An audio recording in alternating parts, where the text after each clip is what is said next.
ചേന്നമംഗലം കൂട്ടക്കൊലയിൽ പ്രതി ഋതുവിന്റെ അറസ്റ്റ് രേഖപ്പെടുത്തി. Motor cycle stump കൊണ്ട് അടിച്ചാണ് കൊല നടത്തിയത്.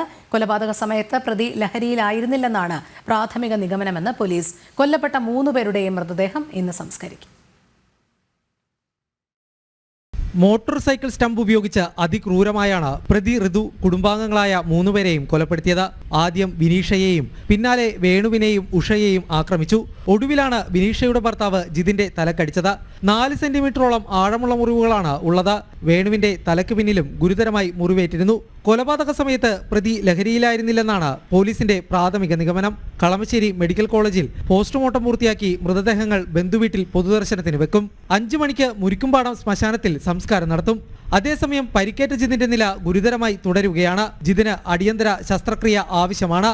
വൻ സാമ്പത്തിക ചിലവുള്ള ശസ്ത്രക്രിയയാണ് നടത്തുന്നതെന്ന് ചേന്ദമംഗലം പഞ്ചായത്ത് പ്രസിഡന്റ് പറഞ്ഞു.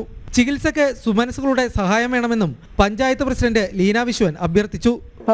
അക്രമത്തിൽ നമ്മുടെ ജിതിൻ ഹോസ്പിറ്റലിൽ അത്യാസന്ന നിലയിൽ കിടക്കുകയാണ്. വളരെയേറെ സാമ്പത്തിക ചെലവ് വരുന്നൊരു സമയത്ത് ഇപ്പോൾ ഓപ്പറേഷന് വേണ്ടിയിട്ട് ഒരു സഹായം, ചികിത്സാ സഹായം അത്യാവശ്യമാണ്. അപ്പോൾ എന്നാൽ മാത്രമേ അടിയന്തരമായിട്ട് ആ ഓപ്പറേഷൻ നടക്കുകയുള്ളൂ. ആസ്റ്റർ മെഡിസിറ്റിൽ നിന്നുള്ള ഒരു റിപ്പോർട്ടാണ് നമുക്കിപ്പോൾ കിട്ടിക്കൊണ്ടിരിക്കുന്നത്. അപ്പോൾ അതിനുവേണ്ടി എല്ലാവരുടെയും സഹായം ഈ അവസരത്തിൽ അത്യാവശ്യമാണ്. അപ്പോൾ അതിനു വേണ്ടിയിട്ടാണ് നമ്മളൊരു അക്കൗണ്ട് രൂപീകരിച്ച് അതിലേക്ക് ഈ സഹായം എത്തിക്കേണ്ടതാണ്. ജനം, കൊച്ചി.